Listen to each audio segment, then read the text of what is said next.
Bonjour à chacun d'entre vous, bienvenue sur Séphiroth et compagnie. On se retrouve donc pour les énergies signe par signe de ce début d'année 2024 et j'accueille maintenant les Verseaux à qui je vais souhaiter beaucoup de réussite, allez, j'ai envie de dire pour vous, d'expression de vos spécificités, de ce côté peps que vous pouvez avoir, un côté original, etc. Voilà, vraiment dans une forme de très décomplexée, très spontanée, etc. J'ai envie pour vous beaucoup de lumière, beaucoup de joie, beaucoup d'amour, tout ce qui vous nourrit en fait, que cette année 2024 voit de beaux projets advenir. Et on va donc commencer maintenant avec les lettres hébraïques et je vais démarrer avec cette lettre Kof. Alors, c'est une lettre que j'affectionne beaucoup, avec laquelle j'ai beaucoup travaillé à un moment, qui est une lettre d'élargissement de conscience, où il est question de discerner et de s'engager. Voilà, l'engagement dans le sens vraiment je m'investis à fond, j'y vais, etc. Et en même temps, cette lettre-là, elle nous dit qu'il y a besoin d'exprimer sa voix ou de trouver sa voix, selon. Le mot kol en hébreu, ça veut dire la voix. Donc comment est-ce que j'exprime cette voix-là? Ça peut d'ailleurs avoir un rapport directement avec le chant, avec le fait de devoir faire des conférences, d'être enseignant ou ce genre de choses. En tout cas, voilà, il y a quelque chose qui est en lien vraiment avec l'expression de vous-même. Et alors la lettre Kof, elle est très intéressante parce qu'elle demande à se détacher pour finalement revenir à une conscience beaucoup plus aiguë, prendre du recul en fait, prendre beaucoup de recul, se dissocier un petit peu ce qui encombre pour se dire mais oui mais c'est bien sûr en fait c'est ça. Et alors ce qu'il y a d'intéressant c'est que la lettre Shin qui représente aussi le feu, tout le désir de vivre etc. nous parle de ranimer une flamme. Donc en fait ça va se faire en s'alignant, en alignant le corps, le cœur, l'esprit, l'âme, enfin bref, c'est-à-dire en fait, waouh, d'un seul coup, je suis tellement, il n'y a plus de conflit intérieur, donc il n'y a plus de doute. La lettre Shin, c'est celle qui apporte la paix, c'est pas pour rien, le shalom. Pourquoi? Eh bien parce que finalement, justement, on arrive à lâcher le mental et à suivre aussi la voie du cœur, dans le sens de le cœur, le centre de l'être, qu'est-ce qui est vraiment important pour moi, je suis en connexion avec ce truc-là, et du coup, eh ben, je retrouve une espèce d'énergie, un feu ardent, que l'on retrouve d'ailleurs dans le tirage développé, où j'ai beaucoup de feu, beaucoup d'air chez vous, bon, il y a deux cartes d'eau aussi, mais et une carte de terre. Mais globalement, ce qui prédomine, j'ai trois cartes d'air et j'ai trois cartes de feu. Donc voilà. Alors je vais commencer par le Keter. J'ai le miroir enfumé avec le messager d'air. Et donc, quelque part, pour moi, ce dont ça parle, c'est l'énergie qui vous dépasse. C'est que même si vous ne savez pas tout décrypter dans votre vie, le miroir enfumé, c'est que j'ai du mal à vraiment réaliser les choses, voir les choses. Eh bien, je vais devoir y aller vraiment avec une forme de confiance extrêmement élevée et arriver au stade du messager d'air, c'est-à-dire le cavalier d'épée, pour traduire un petit peu, puisque c'est un jeu particulier. C'est un moment où je repars avec la force d'un courage très puissant et où j'ai éradiqué mes peurs. Donc dépasser ces peurs, ça va être peut-être, en tout cas ne pas se laisser guider par elles sur ce début d'année. Et comment être fonceur, défendre vraiment ce en quoi on croit, avoir de la ténacité, tout ça, ce sont comment on appelle ça, les qualités du, pardon, du cavalier d'épée, excusez-moi. Quand on finit en plus toute cette série de l'épée, c'est pour ouvrir vers le cœur. Alors c'est intéressant parce qu'on voit qu'il y a une espèce de bascule à opérer entre eux et peut-être le cœur a ses raisons que la raison ne connaît pas. Et donc à un moment donné, ah oui, ben, il va falloir que je lâche au niveau du mental et que c'est pas par ce moyen-là que je vais réussir à me rassurer en fait. Voilà.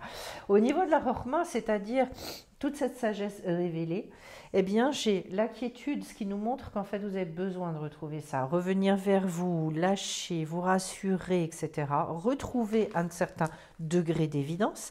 Et avec le 8 d'épée, eh bien, en fait, c'est un degré de grande réceptivité. Ça tombe bien parce qu'en fait, comme c'est l'endroit de la révélation, c'est qu'en fait, il va falloir que je me mette en concentration, en méditation, pour que vraiment je revienne à une grande présence à moi-même, une grande présence à tout ce qui m'entoure et que j'enlève toute la dualité.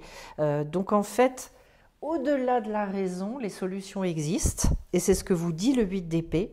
Et c'est pour ça qu'en fait, on est en train de vous dire, la seule chose qui va vous amener la quiétude, c'est justement d'accueillir ces révélations, ces nouveautés, de réouvrir finalement un champ de conscience à quelque chose de différent. Voilà, on parlait bien d'élargissement de conscience avec le coffre à un moment donné. Donc vous voyez plus large, vous voyez plus loin, vous voyez peut-être plus grand aussi. Au niveau de la Bina, la manière de réfléchir à tout ça, j'ai la reine de feu avec la roue médecine. Alors là, très clairement, moi j'adore le personnage de la reine de feu, puisqu'en fait c'est une espèce de... C'est une femme qui est très positionnée, à qui on prête quand même la qualité d'être assez excentrique, assez exubérante, assez... Bon, voilà. C'est-à-dire peut-être de retrouver avec la roue médecine, de retrouver ce côté-là chez vous, de retrouver ce côté chez le Verseau, très en lien avec, je dirais, ce petit quelque chose qui fait que vous êtes différent des autres, cette qualité propre qui fait que vous avez besoin d'apporter ça au monde, de vous réconcilier aussi avec cette chose-là. Donc, essayez de raisonner à partir de cette reine de feu, qui est quand même un engin, entre guillemets. Enfin, voilà. Moi, j'aime bien les engins. C'est pour ça que je dis que j'aime bien cette carte-là. Parce qu'en fait, elle est dans le désir. Elle est... Jodorowsky dit d'elle qu'elle est prête à faire refleurir des déserts. Alors, je ne sais pas si vous voyez ce que ça veut dire. Ça veut dire que dans votre tête, c'est une renaissance. C'est waouh, d'un seul coup. Mais oui, mais c'est bien sûr. Et là, ça redonne la confiance, du dynamisme, etc. Si on vous met la roue médecine à côté, ça veut dire qu'il va falloir, et on peut la faire, moi je travaille pas mal avec les roues médecine, parfois j'en fais en stage, etc., où ça fait réaliser des choses et décoincer des choses, et où d'un seul coup, quand on arrive au centre de la roue, on ressort et on n'est plus le même, on n'a plus la même énergie, et on repart. Alors si je vais au niveau du date, cette fois-ci c'est comment je vais expérimenter tout ça, on retrouve un messager, et cette fois-ci donc un cavalier, cette fois-ci dans le bâton. On voit entre nous soit dit que, puisque vous avez effectivement deux cavaliers, qu'il y a des choses qui doivent aller jusqu'au bout pour d'un seul coup vous ouvrir la porte vers autre. Donc après le cavalier de bâton qui clôture tous les cycles dans le jeu du tarot, on repart sur l'épée après, mais alors avec une espèce d'énergie. Et sur un as d'épée, ça fait repartir dans des proportions inouïes. Alors, ce cavalier de feu, c'est une personne qui, effectivement, a éradiqué ses peurs. Pourquoi ? Parce qu'il part avec, de toute façon, quelque chose qu'il a au fond du bide et qu'il ne lâchera pas. Souvenez-vous toujours que le bâton, ce sont des énergies, des chakras racines. Chakras racines, chakras sacrés. Donc, il va pourquoi ? Pour spiritualiser la matière, c'est-à-dire en fait, tout ce pourquoi je suis venue, mes valeurs, mes ceci, je ne transige sur rien. Et le chaman mystique vous dit qu'à ce niveau-là, il y a un besoin de repartir et d'écrire une histoire. Puisque la force du chaman mystique, c'est d'arriver, de conter et de raconter une histoire différente. Comme si finalement, il y avait besoin aussi de vous raconter à vous-même une histoire autre. Le cavalier de bâton, il part à l'aventure, il part au niveau du voyage. La carte du voyage, je l'ai en bas ici au niveau de la Malroute, donc c'est très fort. Ce cavalier de bâton, en fait, il aime les défis, il va à la rencontre de nouvelles personnes, il y a un côté aventurier, passionné, voilà. En revanche, ce qu'on vous dit, c'est ayez la patience d'écouter ça. Avec le coffre, c'est ça. Attendez cette élévation de conscience pour retrouver votre feu intérieur. Et à ce moment-là, vous allez être juste. Ça va redémarrer dans le sens que vous souhaitez. Ensuite, au niveau du tambour et du roi d'eau, alors là, on descend sur l'aspect comportemental et je commence par tout ce qui est générosité et bonté, c'est-à-dire en fait tout mon regard sur la vie de ce point de vue-là.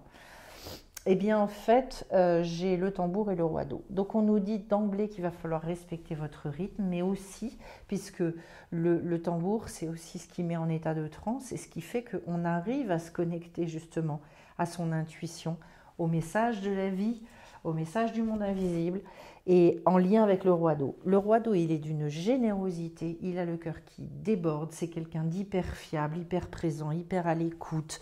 Ce roi est capable de créer des royaumes absolument extraordinaires, parce qu'il a une confiance dans la vie, une émouna très très forte, et donc ça l'amène à, comment dirais-je, comment aller au bout au niveau de ses idéaux. C'est quelqu'un qui se met vraiment au service de quelque chose, il est compatissant.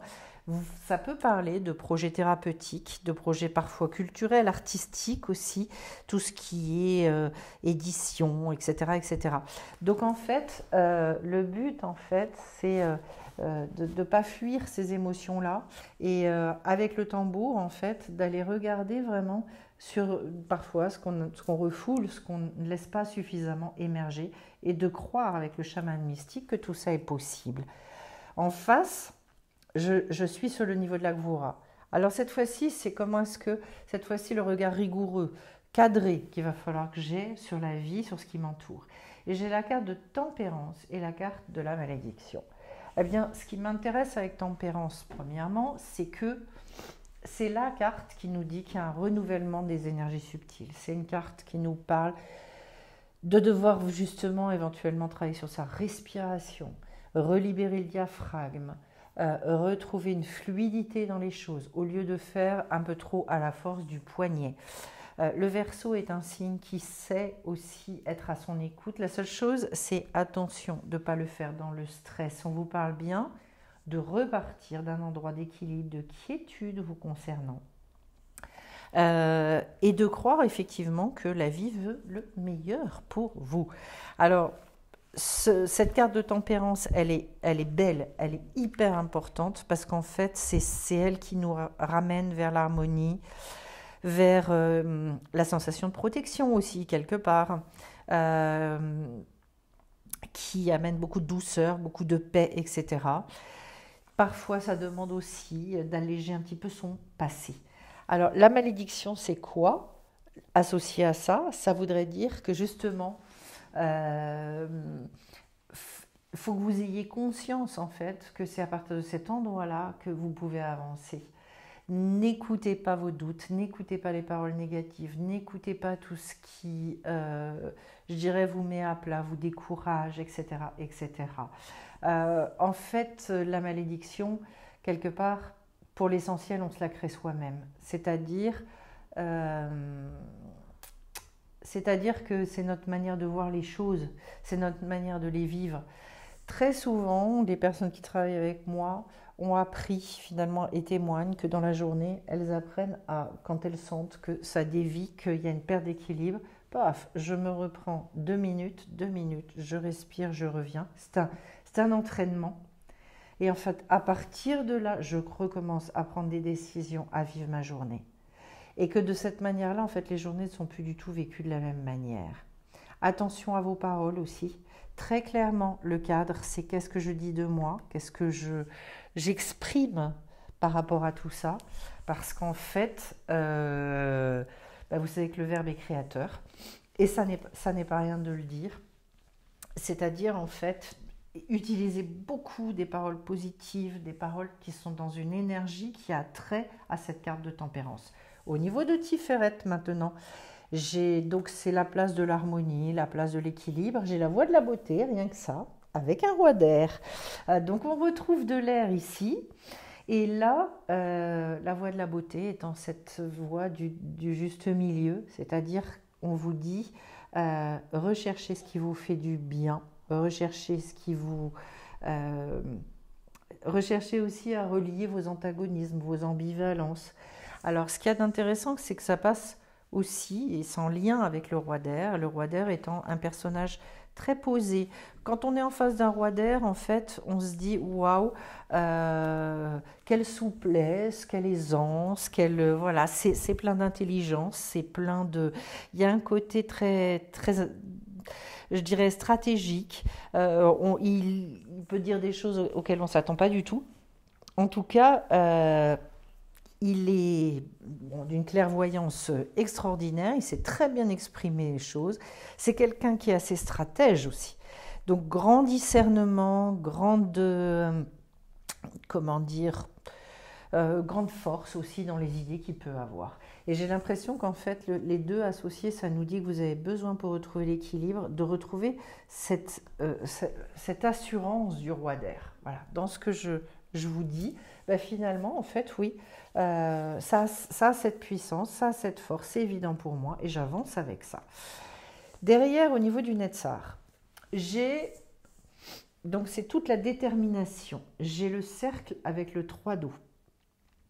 Au niveau du 3 d'eau, je vais commencer par cette carte que j'affectionne parce qu'en fait, c'est une carte je dirais, d'ouverture du cœur très importante dans le partage avec l'autre, dans tout ça. Donc peut-être aussi que de discuter avec certaines personnes, ça peut vous renforcer, ça peut vous amener des confirmations, des aides précieuses pour pouvoir continuer je dirais, à vous renforcer dans les décisions que vous avez à prendre, et puis pour pouvoir vivre tout simplement beaucoup plus en paix dans cette quiétude-là aussi. Donc peut-être votre entourage va-t-il être important. Ce que j'aime bien aussi avec ce degré-là, c'est qu'en fait, il y a une fraîcheur qui arrive. On retrouve un idéal, on retrouve une ferveur, voilà. Donc, se reconnecter à ça. Le fait que ce soit au travers du cercle me montre bien qu'il y a aussi l'idée de vivre ça avec d'autres, puisque c'est vraiment cette capacité à s'inscrire aussi dans, dans une communauté. Alors, au niveau de la détermination ici, le cercle aussi nous rappelle qu'on n'est pas seul, en fait, il y a besoin aussi de lâcher derrière soi, de mourir à une forme ancienne pour pouvoir en laisser éclore une autre. C'est-à-dire que si vous voulez être tout autre, si vous voulez être une nouvelle personne, acceptez aussi de ne plus se voir comme on a été. Je pense que ça c'est important. C'est pour ça que je vous parlais de fraîcheur, je vous parlais de ferveur, mais peut-être avez-vous besoin aussi de retrouver un autre regard sur vous-même qui n'aura plus rien à voir, une redéfinition. C'est impressionnant d'ailleurs quand ça a lieu dans nos vies, et de temps en temps ça doit avoir lieu puisqu'on découvre des choses sur nous sans cesse. Et des fois des choses importantes. En face, j'ai le Hod, donc la reconnaissance. Ce regard que j'ai sur la vie, qui est un regard de gratitude, j'ai la sauvageonne avec la 4 de feu. Alors on retrouve du feu, à nouveau. Et le côté sauvageon, moi j'adore ça, parce qu'en fait ça veut dire vraiment, mais donner libre cours et donner la part belle aussi à cette forme d'originalité, à cette forme de choses décomplexées. Voilà, je pense que c'est extrêmement important. On a besoin de gens comme ça dans le monde parce que ce sont eux qui réinséminent avec autre chose que le fait de faire du copier-coller de ce qui se fait partout en fait. Donc cette sauvageonne, bon, voilà, on le voit bien qu'elle part à partir du cœur, bien évidemment. Et le 4, en fait, au niveau du feu, donc de cette énergie-là vitale, de cette énergie des chakras de base, eh bien, c'est le désir qui devient réalité. C'est à un moment donné où, ah oui, j'arrive à vivre de ce que par exemple, de ce que j'avais mis en œuvre. Il y a une satisfaction, il y a une réalisation, une récolte. Donc en fait, voilà, c'est le moment où on assume son pouvoir. Et là, le pouvoir, très clairement, on nous le dit, c'est au travers de la sauvageonne. Ça veut dire qu'il faut que vous soyez extrêmement reconnaissante pour ce côté atypique qui est le vôtre, pour ce côté original, peut-être pour l'originalité de votre parcours, et de dire ok, donc ah bah oui, ça paraît décousu. Et puis souvent en fait quand on avance dans la vie, on se rend compte quand on approche un peu plus de la fin de sa vie, que en fait non, il y avait vraiment une logique à tout ça. Et même si vous ne la voyez pas, eh bien conservez ça en vous. Sachez qu'on ne passe pas par hasard par des stades extrêmement différents, par des parcours extrêmement différents. Et il peut être question de ça pour certains d'entre vous.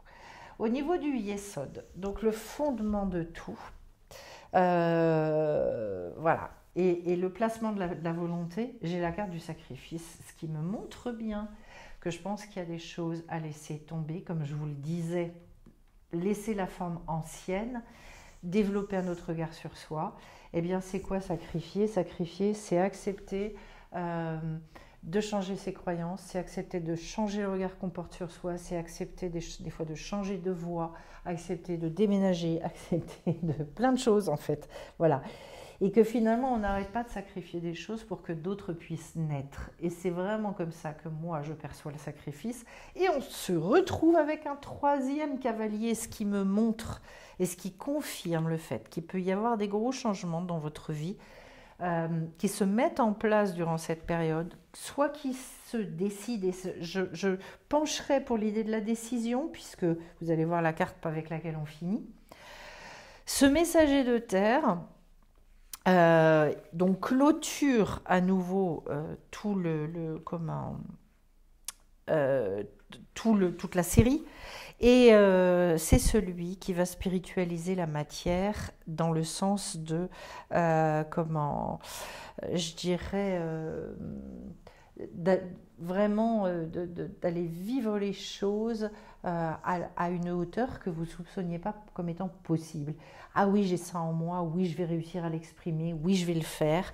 Donc du coup, peut-être que pour certains, ça va être le fait de compléter des formations, ça va être le fait de passer des concours en interne, ça va être le fait de chercher un nouveau boulot, ça peut être tout ça en fait. En sachant que le cavalier de denier, il y a un côté très pragmatique, très pratique, une prise de risque, des responsabilités qui vont avec ça. Et donc, effectivement, il y a des fois, il faut sacrifier ses peurs, il faut sacrifier, voilà, le côté trop, des fois, enfermant qu'on a pu s'auto-créer. Et derrière, au niveau de la malroute, j'ai le voyage avec la carte de l'amoureux. Donc pourquoi je vous disais que je penchais pas mal sur le fait d'un temps de décision puissant, c'est parce que justement j'ai cette carte de l'amoureux qui est partagée entre la raison et le cœur. Et que, on le voit bien sur le tarot de Marseille, ce personnage qui est écartelé entre deux femmes et qui se dit qu'est-ce que je choisis? C'est la voix du cœur, c'est aussi l'aspect de la carte, la voix de la beauté, qui me guide et qui me guide de manière juste. La carte du voyage impliquant qu'effectivement il y a une sortie de ses limites, donc sortie de certaines croyances que vous avez pu entendre, que vous avez pu vous créer vous-même. C'est une invitation vraiment à reprendre votre bâton de pèlerin et à assumer le fait que nous sommes aventuriers durant toutes nos incarnations. On vient, on est de passage, on a une carte à jouer, plusieurs même, et donc il faut y aller. Et la carte de l'amoureux, c'est vraiment ça. C'est une très très jolie carte parce que finalement c'est aussi toute l'expression du libre arbitre de l'homme qui à un moment donné doit oser, doit... je dirais se plonger, voilà. Et il le fait comment? Parce qu'il dépasse ses ambivalences, parce qu'il dépasse ses doutes et que finalement, il réouvre les choses au niveau émotionnel. Parce qu'en fait, voilà, ce qui fait qu'on ferme, c'est beaucoup nos émotions qui empêchent et qui nous font peur, etc., etc. Alors, on va aller chercher, et je vais vous tirer, 3 cartes avec le jeu. Il faut déjà que j'aille récupérer celle qui a sauté. Voilà, ça y est. Alors, on y va. Hop. Et je commence par tirer celle-ci. Le printemps. Bon, super. Vous avez le printemps en avance. Et je vous le souhaite parce qu'en fait, c'est une espèce de refleurissement en fait, au niveau du cœur. C'est ça qui fait qu'après, on peut redécider. La joie, c'est beau, c'est magnifique. Magnifique. Un refleurissement au niveau de la joie, au niveau de « allez hop, j'y vais ». Et le soleil, c'est super. C'est magnifique parce qu'en fait, ça sent bon ouais, la réouverture, quelque chose qui pétille. La carte de la joie est magnifique. Enfin, de toute façon, vraiment, j'aime beaucoup, beaucoup. On m'a prêté l'autre jeu sur le karma de la même autrice. Je ne sais plus comment on dit parce que je trouve que c'est pas beau en fait. Du même auteur, c'est Aurore Buffard. Voilà. Et vraiment, c'est très, très joli. Voilà, ça pétille et ce soleil vient réchauffer, Pour moi, il y a une éclosion. Durant votre première partie d'année 2024, il y a quelque chose qui doit se réouvrir et qui vous demande, je pense, d'aller vivre à des niveaux de Emouna extrêmement importants. Voilà. La Emouna, c'est la confiance qu'on a dans la vie. C'est-à-dire jusqu'où est-ce que je peux vivre à partir de mes certitudes intimes, jusqu'où est-ce que je sais suivre ça, écouter ça, ou au contraire, est-ce que parfois j'ai tendance à fermer. Ici, j'ai Anna, grand-mère de Jésus, semer la lumière, poser des fondations et le plan divin. Bon, ça vient confirmer ce que je vous disais, à savoir, on est bien sur le fait là de prendre des décisions, oui, d'être dans... au niveau des fondations, on l'a vu avec le messager de terre et le sacrifice, il est bien question pour vous de rentrer dans une autre phase de votre mission sur Terre et de suivre finalement ce plan qui a été décidé avant même votre venue sur Terre, avec lequel, a priori, on est tous d'accord avant de descendre, voilà, même si des fois ça peut étonner, et pour finalement arriver à exprimer une autre partie de vous-même, d'où le fait d'accepter cet inconnu et d'accepter de se surprendre. Alors, avant de vous laisser et avant de vous souhaiter ce beau parcours, je précise donc qu'il y a des formations qui débutent ce mois-ci. Une nouvelle formation sur le couple avec l'homme, la femme, le couple. Et je vais parler de tous les archétypes de l'homme, de la femme, du féminin, du masculin, etc. Formation 5 rencontres. Formation, une deuxième session sur la Teshuvah pour tous ceux qui veulent exprimer leur puissance et comprendre qu'est-ce qui les empêche, retrouver de l'exhortation, des pistes de travail importantes. Semaine prochaine, atelier sur la nouvelle lune, pour toujours s'inscrire dans ces renouvellements. Et là, on travaille de manière très très spécifique, voilà, avec différents outils selon les cas. J'ai des rencontres de prévues en présentiel, un stage qui va démarrer sur le mois de mars. Bref, plein de choses. Si ça vous intéresse, vous pouvez aller voir sur le site de Séphiroth et compagnie. Et n'hésitez pas à vous abonner à la newsletter pour être informé au fur et à mesure. Sinon, allez voir les posts sur Insta. Je vais vous souhaiter un magnifique démarrage d'année 2024. Soyez bénis. Je vous embrasse tous et je vous dis à très très vite sur la chaîne. Bye bye.